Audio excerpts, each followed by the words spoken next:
Kumusta po kayo? Bago po ang lahat, first things first.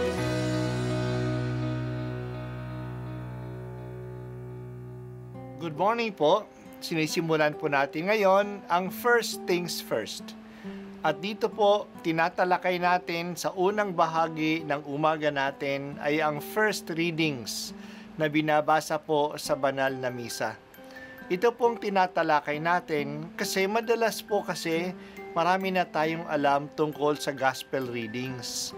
Pero konti po ang nagsasalita sa first readings. Pero ang first readings, bahagi din po yan ng Biblia, ng banal na kasulatan.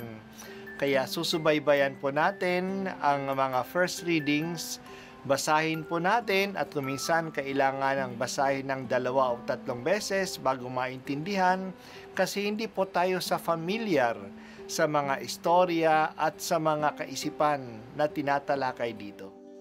Ang simula ng unang sulat ni Apostol San Pablo sa mga taga-Tesalonika. Mula kina Pablo, Silas at Timoteo sa simbahan sa Tesalonika, mga hinirang ng Diyos Ama at ng Panginoong Hesukristo, sumainyo nawa ang pagpapala at kapayapaan. Lagi kaming nagpapasalamat sa Diyos dahil sa inyo at tuwin ay isinasama namin kayo sa aming dalangin. Ginugunitan namin sa harapan ng ating Diyos at Ama ang inyong mga gawang bunga ng pananampalataya, ang inyong mga pagpapagal na udyok ng pag-ibig at ang matibay ninyong pag-asa sa Panginoong Hesukristo. Nalalaman namin, mga kapatid, na kayo'y hinirang ng Diyos na nagmamahal sa inyo. Ang mabuting balita na lubos naming pinaniniwalaan ay ipinahayag namin sa inyo. Hindi sa salita lamang, ito'y may kapangyarihan at patotoo ng Espiritu Santo. Ang salita ng Diyos. Salamat sa Diyos. Ang ikatlong linggo ng Oktubre ay World Mission Sunday. Sa araw na ito, pinapaalaala sa atin na bilang mga Kristiyano, tayo ay mga misyonero. Dahil sa tinanggap natin ang magandang balitang ito, ay dapat din natin ibahagi sa lahat. Ito ay ang huling utos ng Panginoon bago siya umakyat sa langit na gawing alagad niya ang buong mundo.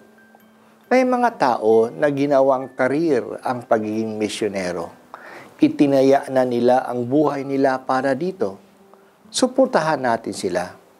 Ipagdasal natin na sila ay hindi manghina sa mahirap na gawain ito, lalo na sa mga lugar na hindi pa nakarinig kay Kristo. Suportahan din natin sila materially. Kaisa tayo sa gawain ito sa anumang kontribusyon na maiaambag natin. Sinisimulan natin ngayong basahin sa ikalawang pagbasa tuwing linggo ang unang liham ni San Pablo sa mga taga-Tesalonika. Ito ay ang unang liham ni Pablo at ang unang nakasulat sa mga aklat ng Bagong Tipan. Sinulat ito ni Pablo mula sa Korinto ng mga 50 AD. Hinikayat ni Pablo na ang mga Kristiyano doon ay manatiling matatag sa kanilang pananalig sa Diyos. Si Pablo mismo ang nagsimula na mangaral doon sa Tesalonika. Siya ang nagtanim ng pananampalataya doon. Maganda ang alaala ni Pablo sa mga Kristiyano sa Tesalonika. Ang kanilang mga gawain na bunga ng kanilang pananampalataya, ang kanilang pagsisikap na dala ng kanilang pag-ibig, at ang kanilang matibay na pag-asa. Ang tatlong virtues na ito ay tinatawag nating 3 theological virtues: faith, hope, and love. Ang mga ito ay binigay sa atin noong tayo ay bininyagan. Magkaugnay ang mga ito at kailangan natin sila sa pagsasabuhay ng ating pananampalataya. Hindi tayo makalalapit sa Diyos at hindi natin siya matatanggap kung wala tayong pananampalataya. Pero ang pananampalataya sa Diyos ay maisa sa buhay natin dahil sa ating pag-ibig. Nagiging buhay ang pananampalataya sa mga gawain ng pag-ibig. At ginagawa natin ang pag-ibig, gawain ng pag-ibig dahil sa may pananalig tayo sa Diyos. Na ipagpapatuloy natin na manalig sa Diyos at magmahal sa Diyos at sa ating kapwa dahil may pag-asa tayo na hindi mababaliwala ang mga gawain nating ito. At ito ay magbubunga dahil sa Diyos. Ang pag-asa ang nagbibigay sa atin ng katatagan. Nagpapahayag si Pablo, si Silas at si Timoteo sa mga taga-Tesalonika kasi sila ay hinirang ng Diyos sa ganitong gawain. Naniwala naman sila sa pinahayag sa kanila at hindi ito salita lamang.